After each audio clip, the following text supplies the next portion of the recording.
नहीं तेरा नशेमन कसरे सुल्तानी के गुंबद पर, तू शाही है बसेरा कर पहाड़ों की चट्टानों में। इस शेर में अल्लामा इकबाल रहमतुल्लाह अलैह मुसलमान नौजवानों को ये नसीहत करते हैं कि तेरा ठिकाना बादशाही महल के गुंबद पर नहीं, तू तो शाहीन है जहाँ पहाड़ों की चट्टानों में अपनी ज़िंदगी बसर कर।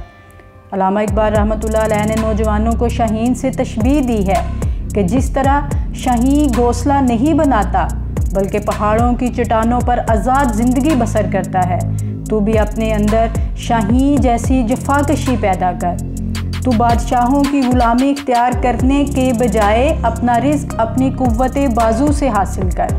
शाही महल आसाइश और तन परवरी का ज़रिया है। चट्टानों में आज़ाद रहकर अपने दस्तों बाजू से काम ले और हमेशा बुलंद हिम्मती और जफाकशी को अपनी ज़िंदगी का वतीरा बना ले।